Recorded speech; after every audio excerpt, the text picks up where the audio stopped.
देश प्रदेश देख रहे हैं आप, मैं हूं आपके साथ आरजू साईं। मुख्य चुनाव आयुक्त और चुनाव आयुक्तों की नियुक्ति को ज्यादा पारदर्शी बनाए जाने की मांग वाली याचिका पर सुप्रीम कोर्ट की संविधान पीठ में आज भी सुनवाई जारी रहेगी। कल की सुनवाई में बीते दिनों चुनाव आयुक्त बने अरुण गोयल की नियुक्ति की प्रक्रिया को लेकर सुप्रीम कोर्ट ने सवाल खड़े कर दिए हैं। अदालत ने उनकी नियुक्ति की फाइल मंगा ली है। सुप्रीम कोर्ट ने कहा कि मुख्य चुनाव आयुक्त ऐसा होना चाहिए जो प्रधानमंत्री पर भी कार्रवाई से ना डरे। उधर सरकार ने कहा कि जो संसद का काम है उसमें कोर्ट कदम रखने से बचे। 21 नवंबर को चुनाव आयुक्त बनाए गए अरुण गोयल की फाइल सुप्रीम कोर्ट ने मंगा ली है। उसका कहना है कि वो उनकी नियुक्ति की प्रक्रिया देखना चाहता है।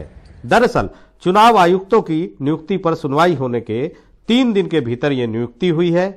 इस मामले में अर्जी दाखिल होने के बाद ये नियुक्ति की गई। वीआरएस लेने वाले अफसर अरुण गोयल को चुनाव आयुक्त बनाया गया। अदालत ने कहा कि अच्छा होता अगर सुनवाई के दौरान नियुक्ति ना होती।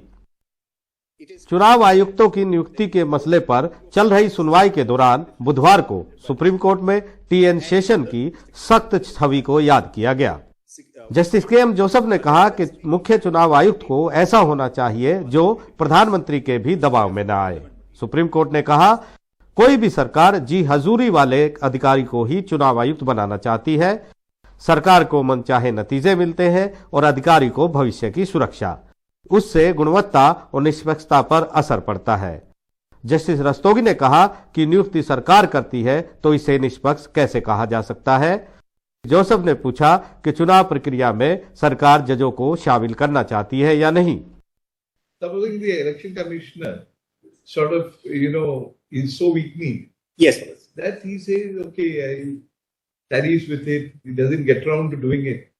Will it not be a case of complete breakdown of the system then? I'll just give you an example. Yes, honestly. The reason being that he is a man who's supposed to be completely insulated. Yes.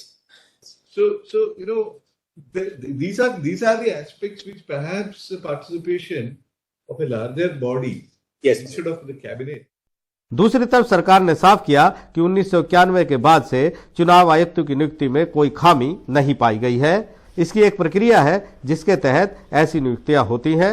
सरकार की ओर से पेश solicitor general Tushar Mehta ने यहां तक कहा कि ये संसद का कार्य क्षेत्र है, इसमें न्यायपालिका को दखल नहीं देना चाहिए। संविधान ने जो अधिकारों का बंटवारा किया है उससे अलग रास्ते पर नहीं जाना चाहिए। यदि आपके पास कोई सुझाव है तो आप संसद को दे सकते हैं। राष्ट्रपति मुख्य चुनाव आयुक्त की नियुक्ति करते हैं। अगर इसके लिए कानून नहीं है तो इसका मतलब ये नहीं कि ये अवैध है। सरकार ने दावा किया कि वो संविधान के मुताबिक काम कर रही है। ये बहस अभी आगे चलती रहेगी। चुनाव आयोग की भूमिका को लेकर हमेशा से सवाल उठते आए हैं, लेकिन इस बार मामला गंभीर है क्योंकि सवाल उठाने वाली खुद देश की सबसे बड़ी अदालत है और अब केंद्र सरकार को दस्तावेजों, फाइलों के जरिए सुप्रीम कोर्ट को यह विश्वास दिलाना होगा कि उसकी नियुक्तियों में कोई खामी नहीं है। नई दिल्ली से आशीष भार्गव, एनडीटीवी इंडिया। श्रद्धा वारका मर्डर केस में श्रद्धा के खत से अब और भी खुलासे हुए हैं। आफताब ने 2020 में श्रद्धा को जान से मारने की कोशिश की थी और इस खत में लिखा है कि आफताब ने उसके टुकड़े करने की धमकी दी थी। ये शिकायत श्रद्धा ने पुलिस में की थी, लेकिन फिर ऐसा क्या हुआ कि श्रद्धा ने अपनी शिकायत वापस ली और आफताब के साथ ही रहने चली गई। देखिए सुनील सिंह की रिपोर्ट। मैं श्रद्धा विकास वालकर, मेरी उम्र 25 साल है और 26 साल के आफताब अमीन पूनावाला के साथ रीगल अपार्टमेंट में रहती हूँ। आफताब ने आज मेरा गला दबाकर मुझे मारने की कोशिश की।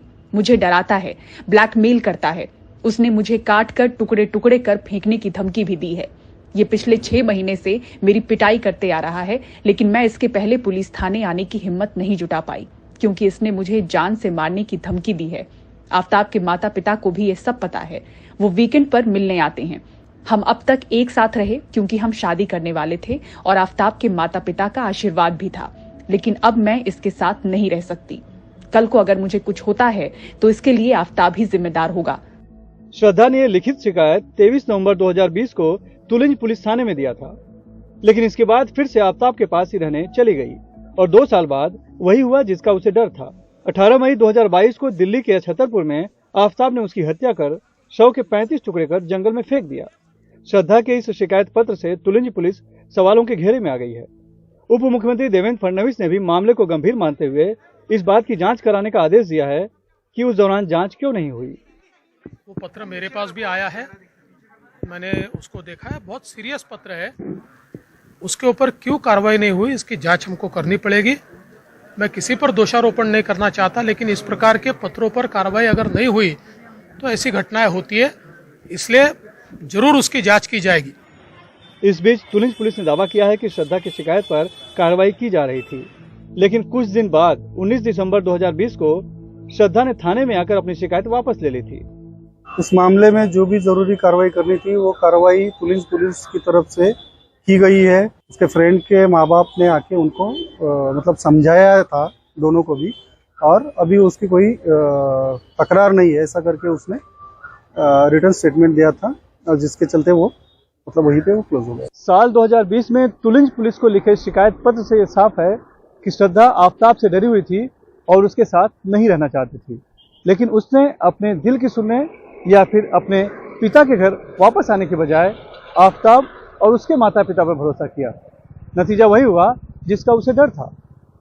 वसई से कैमरामैन अशोक महाडिक के साथ सुनील सिंह, एनडीटीवी इंडिया के लिए। तो श्रद्धा वालकर हत्याकांड के आरोपी आफ्ताब पूनावाला का लाई डिटेक्टर टेस्ट कल नहीं हो पाया, अब ये टेस्ट आज हो सकता है। आफ्ताब के लाई डिटेक्टर टेस्ट में केस से जुड़े तमाम सवाल किए जाएंगे और उस पूरी प्रक्रिया की वीडियोग्राफी भी की जाएगी। इस टेस्ट के जरिए हत्या का मकसद और हत्या का तरीका या सीक्वेंस ऑफ क्राइम जानना होगा, लेकिन कल ये टेस्ट क्यों नहीं हो पाया, इस बारे में जानकारी दे रहे हैं हमारे सहयोगी Mukesh Singh Sengar.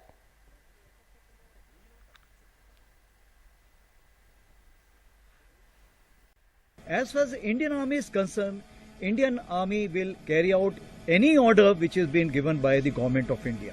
And whenever such orders are given, we'll always be ready for it. ये बड़ा बयान सेना के उस कमांडर का है जिसके तहत फौज जम्मू कश्मीर में कार्रवाई करती है, चाहे वो एलओसी पर पाकिस्तान के खिलाफ कोई ऑपरेशन हो या फिर राज्य में आतंकवादियों पर कार्रवाई। सेना के उत्तरी कमान के प्रमुख लेफ्टिनेंट जनरल उपेंद्र द्विवेदी के आदेश के बिना सेना जम्मू कश्मीर में कुछ भी नहीं करती है। अब जब उत्तरी कमान के प्रमुख लाइन ऑफ कंट्रोल से सटे पुंछ में पीओके लेने की बात कर रहे हैं तो इसका बड़ा संकेत है। Raksha Mantri gave the statement about the POJK. As you are aware that parliamentary resolution already exists on the subject, so therefore it's nothing new. It is part of the parliamentary resolution. As far as the Indian Army is concerned, Indian Army will carry out any order which is being given by the Government of India. And whenever such orders are given, we'll always be ready for it. इससे पहले रक्षा मंत्री राजनाथ सिंह ने पिछले महीने जम्मू कश्मीर में शौर्य दिवस के मौके पर कहा था कि पाकिस्तान पीओके के लोगों पर जो अत्याचार कर रहा है उसकी भारी कीमत उसे चुकानी पड़ेगी। उनका कहना था कि गिलगित और बाल्टिस्तान को हासिल किया जाएगा। इसी महीने हिमाचल प्रदेश में जब लोगों ने रक्षा मंत्री से पीओके को लेकर सवाल पूछा तो बोले, धैर्य रखिए। पीओके चाहिए, पीओके चाहिए,